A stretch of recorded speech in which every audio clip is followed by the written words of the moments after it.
Welcome to The Exchange. I'm your host, Rob Cox. I've got a special guest with me, my colleague, Agnes Crane.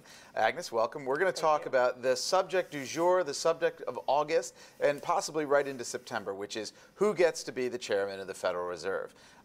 The two names out there, of course, are Janet Yellen, who's the vice chairman right now, and Larry Summers, who was the president's chief economic advisor, although there may be other names out there. Who are you pushing for? If you're just looking at the credentials, it's Janet Yellen. Like, for me, it's pretty much a shoo-in. She has monetary policy experience. I mean, she has lots of it. I mean, What is that monetary policy? Basically, she has had a permanent vote on the policy-making Federal Open Market Committee for 3 years. She was president of the San Francisco Fed.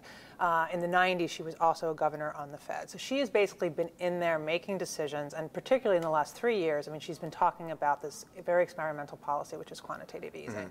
So she has a track record. She has a pretty good track record. She's been accused of being too soft on inflation. But again, when you look over the last decade, there really hasn't been that much inflation. Right. That's the dove, the characterization. Yeah, that's what they call being a dove. You know, so she has that. I mean, she's a loose known monetary policy, or while the concerns about inflation exist. But what you're saying is there is actually been no evidence. And again, the of people that are criticizing her for being a dove are hawks. And if anybody's been wrong, it's been the hawks. Okay. So again, like, I feel like, so A, she has monetary policy experience. She also, is an effective communicator, which is key in this job. I mean, they've changed the Fed quite a bit from the days of like Greenspan, when he would just kind of talk about, put things in very kind of oblique terms. Right. So she needs to get in front of the cameras, or whoever the Fed chair is, and basically explain what the policy is going to be. And it's going to be a difficult exit, right? Everybody knows that. This is the exit from quantitative easing. Now, quantitative she's been there since 2010, raising rates. Which is essentially when they really ramped this thing up, when quantitative easing took off. She's been one of the architects of the whole idea. Exactly. So that gives her a benefit in your eyes. And I mean, just her demeanor as well. I mean, she's soft-spoken but very tough. And again, when you talk to people who have worked with her and read about what they've said about her, she can basically argue her points very well based on fact, and either convince other people but also not alienate them. That's a key point for this position. I mean, not only does she have to corral all of the members that are, that make the decision on rates and quantitative easing, but she also, if there is another crisis, she's going to also have to coordinate with other central banks throughout the world, financial institutions. Right. So I think that also plays to her favor. Has there ever been a female Fed chairman? And there's never been a female Fed chairman. So that would be a huge first. Exactly, and she has the chops to do the job, right? She is so in the pipeline. I mean, again, one of the criticisms that we always hear about, like, why there aren't more females, whether it's in central banking or on corporate boards, it's like there's not enough women in the pipeline. I mean, here we have her. She is so qualified, and she's there. So why are we even discussing it? So, which gets us to the other candidate. Now, Larry Summers is, one of the smartest economic minds of his generation. Won one of the most prestigious prizes in economics. He's a tenured professor at Harvard.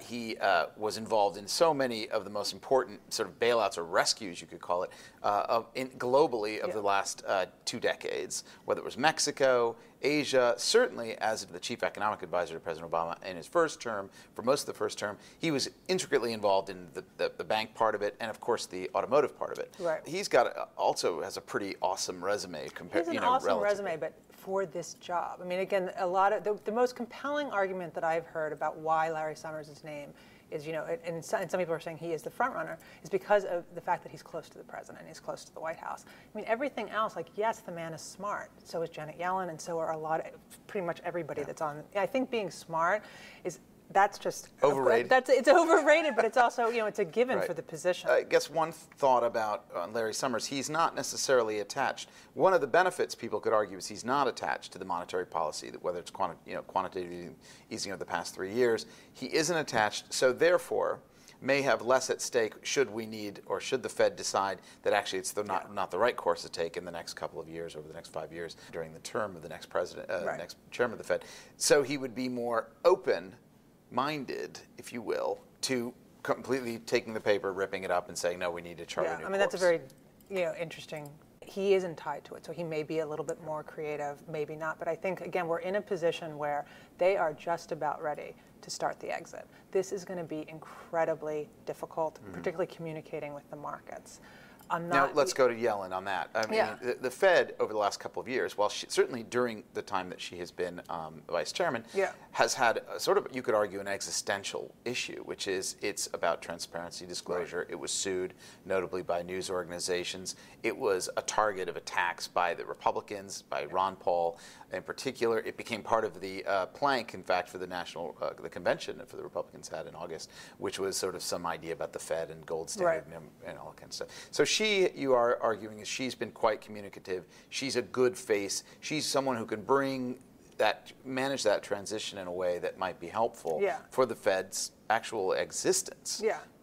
But also markets, as we've seen when they just hinted at tapering. We had this freak out in June, right, where interest rates spiked by 100 basis points.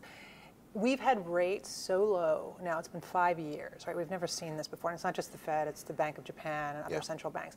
And they've been doing quantitative easing. So any attempt to unwind this, it needs to be communicated. And I still think it's going to be bumpy, even as they try to communicate. But if you say that she's been involved, and she was involved obviously in June in the messaging about tapering, which some people would argue didn't go very well, then doesn't that actually belittle your point a little bit? No, because I guess my point would be it's going to be difficult no matter what. But if you don't communicate well, or you think that you don't have to communicate to the markets, highlights the importance of communication. Exactly. Now let's get back to Larry Summers.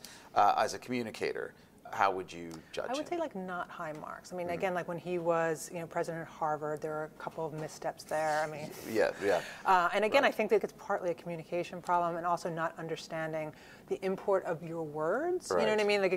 It's one thing if you're saying there aren't as many women tenured professors because they're not smart enough. I mean, it's one thing if you're saying that as just your average citizen. It's another thing when you are president of Harvard. Right. And so it's those kind of missteps that I just feel like you can't. To be fair, that was a while ago. To be fair, when he was the chief economic advisor to the president, it was a tenure that was not marked by any such failures. But but for me, I think it's the communication, but also the leadership question, right? Like a lot of the things that you had mentioned as well, where he was a deputy Treasury Secretary when he was involved in a lot of these crises.